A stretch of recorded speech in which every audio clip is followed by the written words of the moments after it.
Mesdames, Messieurs, bonsoir. Je vous retrouve ce soir pour parler de diplomatie économique, d'interaction peut-être financière. Jamais le Québec n'a été aussi proche de la Guinée depuis 4 mois.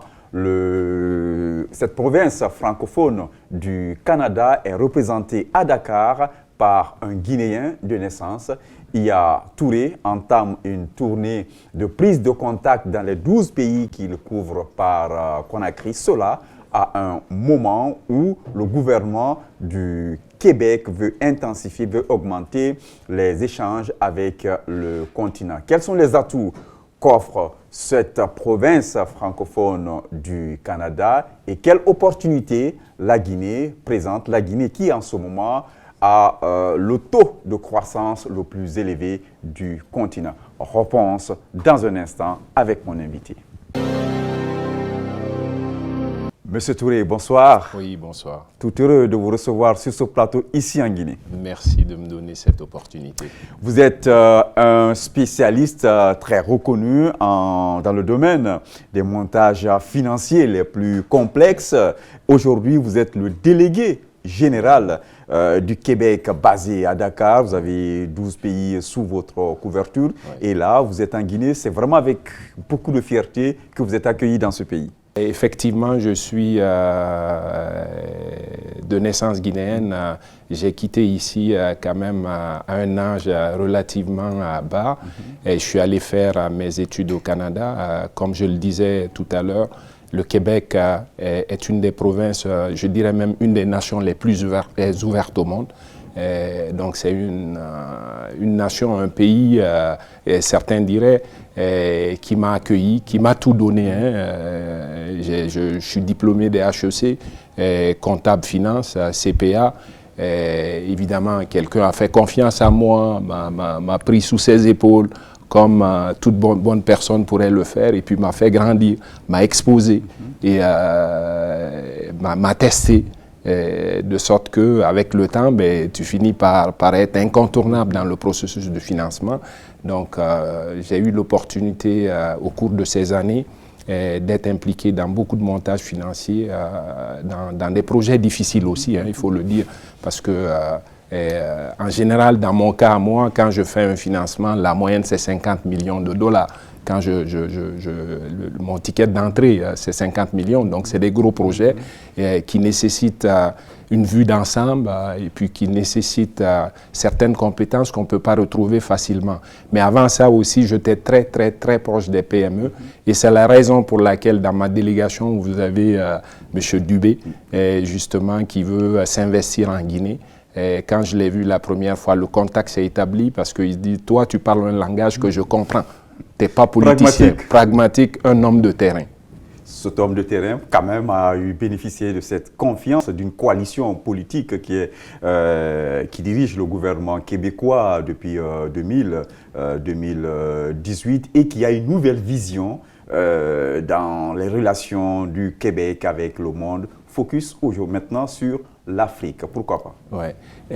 Il faut le dire, les nations n'ont pas d'amis. Il ne faut pas se compter d'histoire. Les pays n'ont pas d'amis. Tout est basé sur une relation intérêt-intérêt.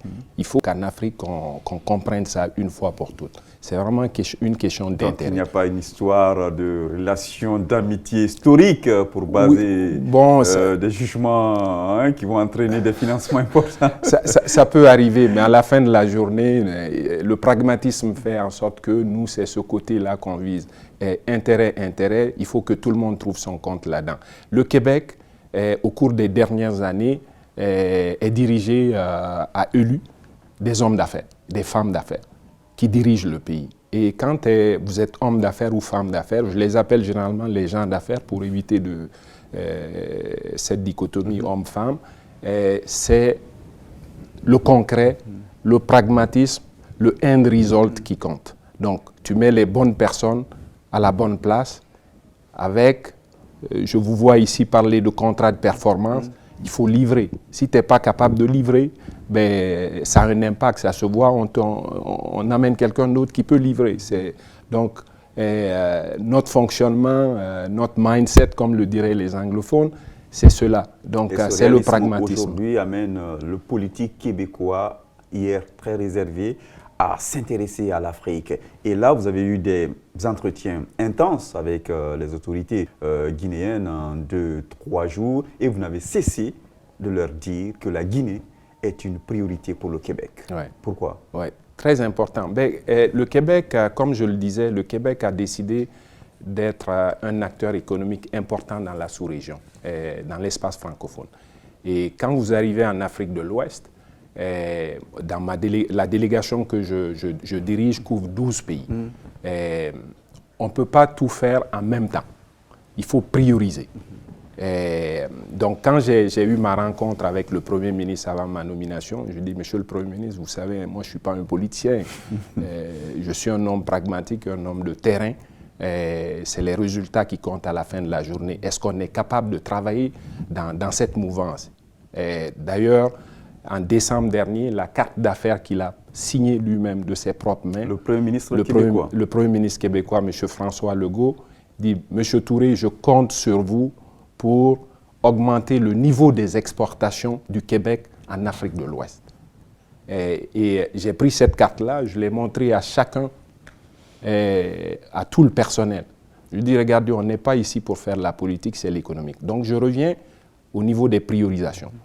Et quand vous prenez l'Afrique de l'Ouest, vous voulez jouer un rôle économique important, on ne peut pas ignorer la Guinée. La Guinée a tout ce qu'il faut pour être un pays émergent très bientôt, ou en tout cas dans un objectif de 10-15 ans. La Guinée a tout, sauf une chose, les ressources humaines. Et ça, lors de nos 3 journées de tournée auprès des autorités guinéennes, j'ai été agréablement surpris de voir que tout le monde pense de la même façon, qu'il faut vraiment travailler dans ce sens-là. Il faut il faut rehausser les capacités, les compétences des gens, former les gens, et pas juste au niveau du management, du top leadership. Il faut aussi aller vers, surtout ça, les gens techniques, formation technique et professionnelle. Et c'est dans ces domaines-là où le Québec excelle. C'est dans ces domaines-là où le Québec a un avantage compétitif indéniable. Quand vous allez au Sénégal, à Dakar, tout Sénégalais veut aller au Québec.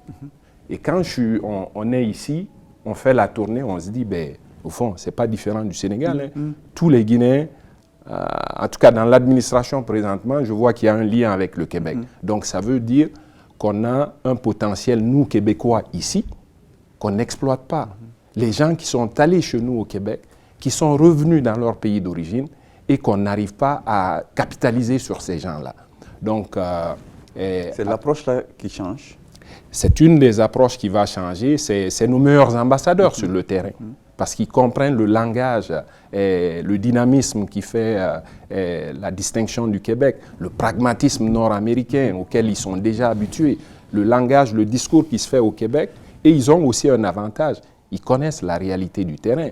Moi, aujourd'hui, je n'ai pas vécu, à part avant que je sorte de la Guinée dans les début des années 80, mais je ne connais pas la réalité terrain ici. Donc, ça prend une fusion entre les gens qui connaissent la réalité terrain et des gens comme moi qui ont d'autres expériences, qui ont vécu d'autres choses. Donc vous avez des cellules dormantes à réactiver pour tout à fait. J'aime bien l'expression, tout à fait. Des cellules dormantes. Et cela arrive à une période aussi où le taux de croissance aujourd'hui affiché par la Guinée est le plus élevé du continent. Et souvent, les gens ont tendance à sous-estimer la force intrinsèque de la Guinée. C'est un pays, d'une certaine façon, qui est très similaire au Québec sur tous les plans. Il y a quelque chose de, je ne sais pas, une image, une perception à l'effet que bon, la Guinée X, Y, Z, ça ne marche pas. Mais non, ce n'est pas vrai.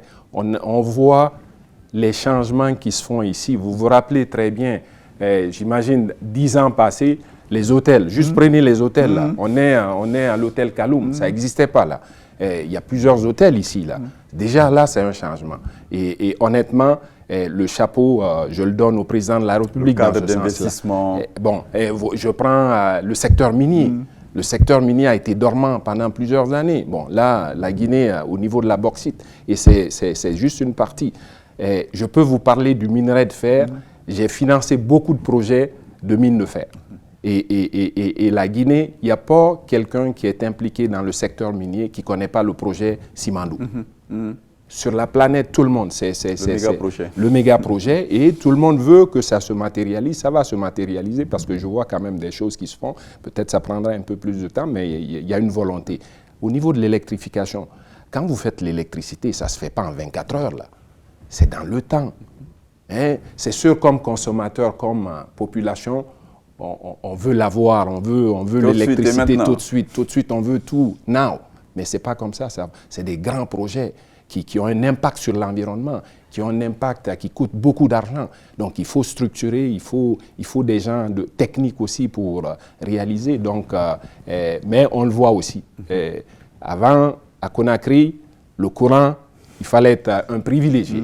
Aujourd'hui, on voit, donc ça quand même, c'est démocratisé. Donc on voit quand même, il y a des réalisations concrètes et dans ce sens-là, je dirais que le gouvernement fait un excellent travail et est sur le bon chemin. Et ça attire des investisseurs, comme des investisseurs québécois. Qu'est-ce qu'ils pourraient trouver ici en Guinée? Et tout de suite? Ben, moi, je dis souvent, quand on s'intéresse à quelque chose, en matière d'investissement, il n'y a pas 1000 façons, hein, il n'y a rien de sophistiqué. C'est la présence terrain.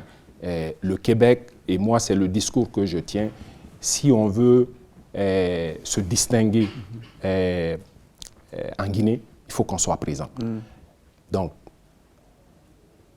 quand les gens sont présents, ils voient les besoins. Et compte tenu du fait que le Québécois est connu, est reconnu à travers le monde pour son pragmatisme, son approche humaine.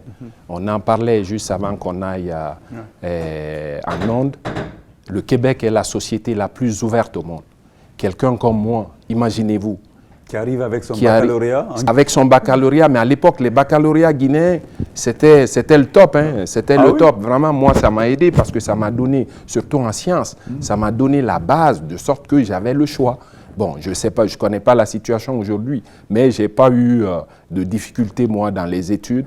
Je suis allé et puis la base était là et puis c'est très facile. Je me suis très bien intégré, j'ai évolué. Je suis devenu vice-président d'une société, quand même, d'une filiale qui gère un actif de plus de 2,5 milliards de dollars. 1 milliard en investissement et 1,5 à déployer. Donc, dans le secteur minier québécois, tout le monde me connaît. Okay.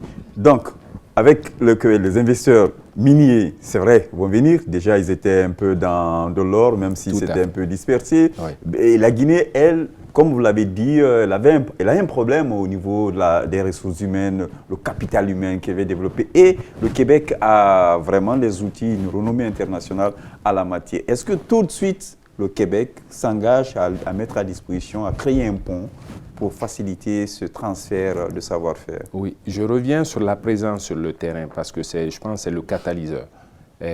Ce qu'on souhaiterait, comme représentant du Québec, qu'on va discuter avec les autorités, c'est d'avoir une présence physique sur le terrain. Il y a des discussions qui ont été amorcées avec les autorités guinéennes. Une fois que vous avez une présence physique, j'ai mes ambassadeurs qui sont cachés, que je vois un peu partout, qui viennent me parler des fois. Quand je sors d'une rencontre, ils disent hey, « Fori, j'étais au Canada. » Je dis « Bon, toi, on va faire un Darabes qui va vous inclure et puis moi, je pourrais jouer sur ça éventuellement. » Donc, j'ai des ambassadeurs, j'ai une présence. Le reste, pour moi, c'est un naturel parce que ces gens-là savent ce que le Québec possède.